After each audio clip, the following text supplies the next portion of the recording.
Hay tres mundos en la escritura: el mundo de la escritura especular, el mundo de la escritura abismal, el mundo de la escritura luminosa.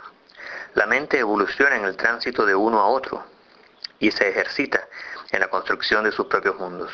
Todo mundo construido por la mente participa, por tanto, de alguno de esos tres órdenes formativos. La jerarquía de una inteligencia se gradúa o establece en base a su capacidad para entretejer niveles suplementarios de su propia biografía esencial.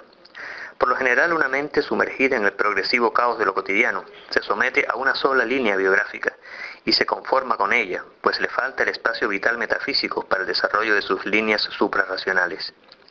La escritura, en primera instancia, nos remite a lo literario, primera cuerda de exclusión de ese caos cotidiano.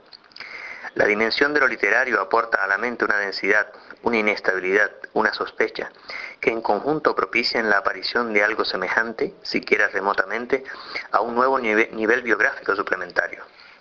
En este sentido, sitúo la literatura dentro de los niveles embrionarios de la escritura especular, cuando lo que se ha construido no es más que el marco del espejo, su primera formalidad, pero aún no ganamos la corporeidad real del espejo, ni aprendemos a entrever sus abismos.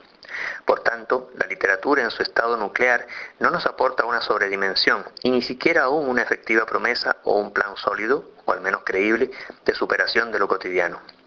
Los literatos aparecen como bastardos, genios grotescos de una ultrarrealidad que irresponsablemente revelan, pero que no dominan. He meditado mucho sobre esta idea, como para ahora poder dar el paso hacia un abandono de los parámetros literarios dentro de mi propia escritura. Abandonar los parámetros literarios significa ganar la posibilidad, al menos, de enfrentar las exigencias del mundo del espejo y preparar al yo para la creación arriesgada y metódica de un nivel biográfico especular, superior a cualquier cosa vista hasta ahora. Quien comienza a vivir en los márgenes del espejo dejará de buscar en la realidad mundanal e incluso se declarará muerto para esa jerarquía. Ahora intuye las inmensas potencialidades de su propia mente, abocada al mundo libérrimo, ambiguo y visceral del espejo. En el orden especular, la mente crea sus propias biografías suplementarias y se impone sus propios límites. Narraré aquí cómo comenzó para mí esta extraordinaria aventura. Y al seguir los intrincados lineamientos del espejo y su accidentada geografía interior, no puedo sino desviarme y hablar de otro escritor solitario, habitante del espejo de su propia mente.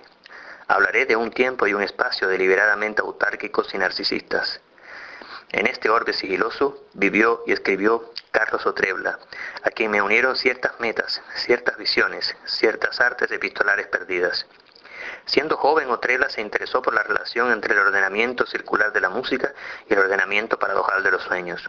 Círculo y paradoja, imagen y espejo, cuerpo y sombra. Cada tema doble le imponía un trabajo y le exigía una reflexión. Despierto, se entregaba a la composición de obras musicales, al análisis de partituras famosas. Pero con la caída de la tarde comenzaba para él el combate con la música más sagrada y violenta, la engendrada de manera automática y asfixiante por sus propios monstruos oníricos. Cuando lo conocí, en el helero, en un secreto café donde nunca era completamente de día ni completamente de noche, me contó que se estaba preparando para un viaje muy largo. Había heredado una biblioteca o algo que se le parecía. Comprendí que la música extraña había ganado. Otrebla se disponía a cruzar la línea que separa la realidad de los sueños, sabiendo o no que esa línea se borra apenas la cruzamos, y que entonces todo es sueño o adquiere la dignidad y la densidad de los sueños. Conversamos esa tarde también acerca de libros extraños y de escritores extraños. Recuerdo que dijo que la biografía de un hombre no es más que la historia de los 10 libros que marcaron su vida. Quise preguntarle por sus 10 libros, pero temí entrar en un laberinto sin salida, donde podría quedar condenado a leer esos 10 libros por toda la eternidad. Además, me hostigaba la angustiante sospecha de que en su lista personal no figuraría ningún autor que yo conociera. Sin lugar a dudas, construir una lista sí es una tarea difícil, tan difícil como verse obligado a no leer más que esos 10 libros hasta el fin de los tiempos. Si en esa época Otrebla me hubiese preguntado, yo habría mencionado tal vez los relatos completos de Kafka, la enciclopedia de Novalis y Anverso y Reverso del número 8 de Dámaso o Gas. Hoy, quizá ninguno de estos libros desaparecería de mi lista, pero no dejaría de incluir otros como La historia de los orígenes del cristianismo de Ernesto Renan, La batalla de los libros de Jonathan Swift o Los cuentos del arco largo de Chesterton. No son libros que he leído metódicamente, sino libros que han impresionado mi imaginación por diversas razones. Una de ellas, la de no haber podido leerlos de principio a fin.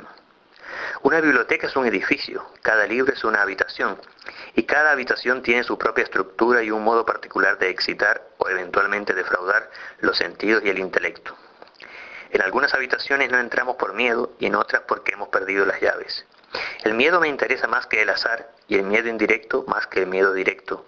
Por ejemplo, nos causa tanto miedo esa habitación que hemos terminado perdiendo las llaves y del mismo modo evitamos abrir un libro y lo hacemos desaparecer o lo escondemos detrás de otros libros o simplemente lo prestamos o lo regalamos con gusto.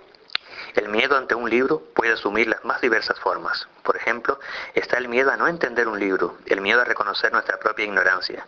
Pero superior a este miedo es el miedo a entender completamente un libro, a entenderlo tan bien que cada fibra de nuestro ser resuene con cada palabra de ese libro, hasta el punto de quedar identificados con él e incluso encerrados dentro de él.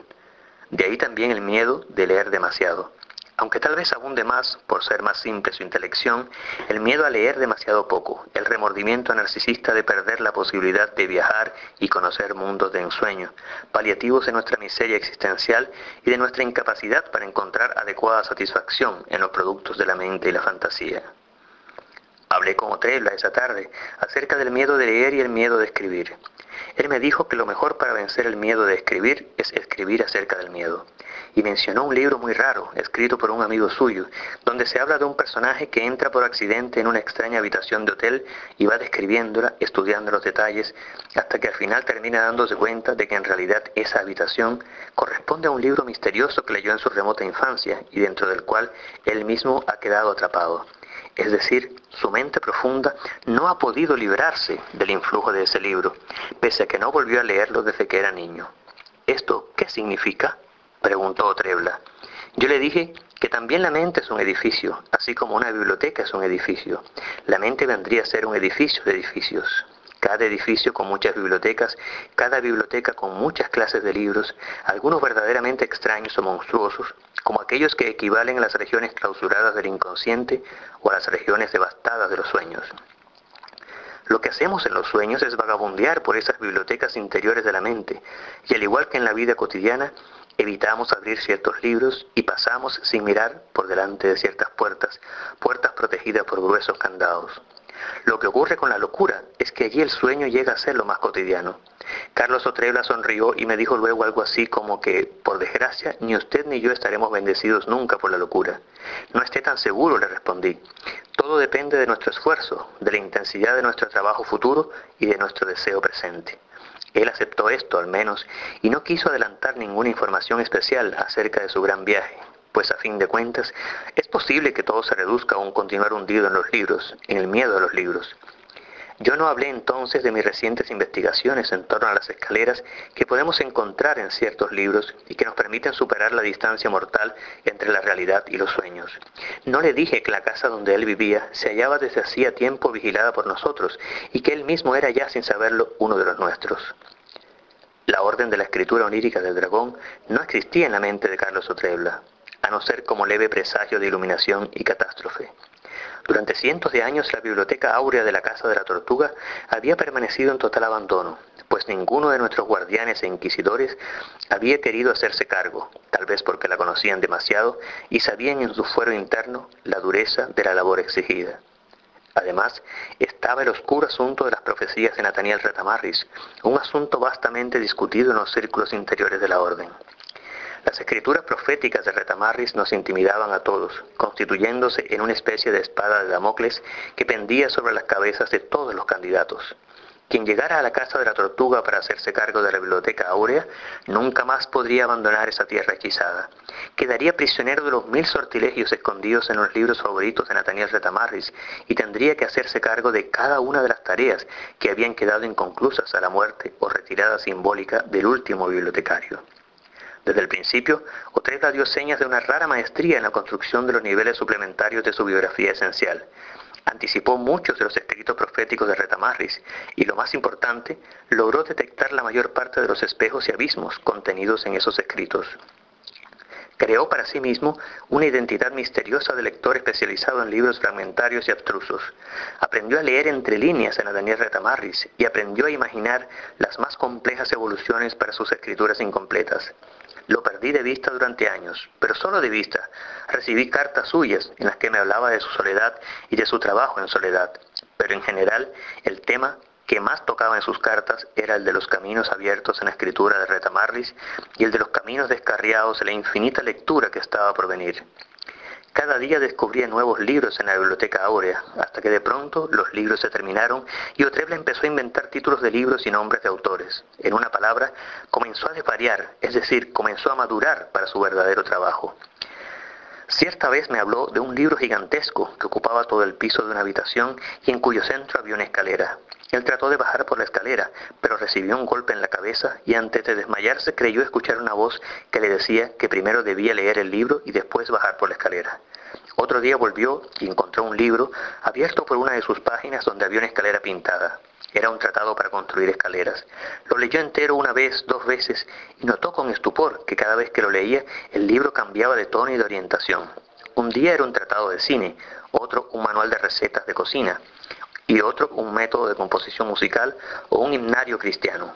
Pero siempre, pese a la aparente diversidad de sus manifestaciones, había en cada lectura, en cada viaje imaginario, una referencia a las escaleras, al modo de construirlas y al modo en que debe caminarse por ellas. Porque no se trataba de escaleras comunes, sino de rutas secretas y peligrosas a otros niveles de realidad y a otros niveles de percepción, de razonamiento. Incluso había un catálogo explicativo de las escaleras más largas y retorcidas de la historia de la construcción de escaleras, en la que perduraba toda una dinastía de maestros, bajo la especie de una orden iniciática o tradición sacra. Siempre las escaleras más extensas estaban vinculadas con libros muy gruesos y enigmáticos. Incluso muchas de ellas habían nacido en el interior de esos libros. Las cartas que me envió Otrebla durante este periodo forman un corpus asaz instructivo y apasionante. Una puerta prohibida se abría en lo abismal de su mente, permitiéndole ver cosas que de otro modo solo le serían reveladas en sueños y no en todos los sueños. Yo lo animé para que buscara información acerca de la escalera madre, esa gigantesca y enajenada escalera de caracol de la cual hablan todos los sabios fundadores de nuestra orden. Una escalera que ostenta la magnitud específica y la profundidad esencial de la mente de un hombre de genio, recluido de por vida en un manicomio. Otrebla me respondió con una carta desesperada. Sé de qué escalera hablas.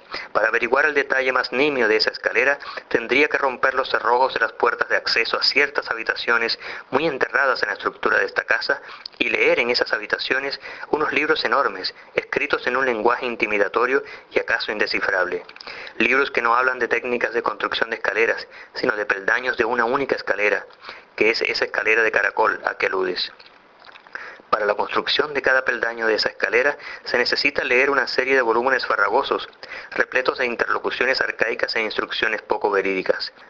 Me temo que esos libros, cuyo contenido conozco de manera superficial por algunos manuscritos de la época caótica de Nathaniel Retamarris, tienen como único propósito amedrentar a los curiosos, disuadirlos de acometer ese viaje suicida a un territorio sobrenatural y prohibido. Por eso tan solo contiene sofismas, planos erráticos, indicaciones para salir de un laberinto que no existe, pues ellas mismas son ese laberinto. Te digo que no puedo dilapidar mis energías en esa dirección, al menos por ahora.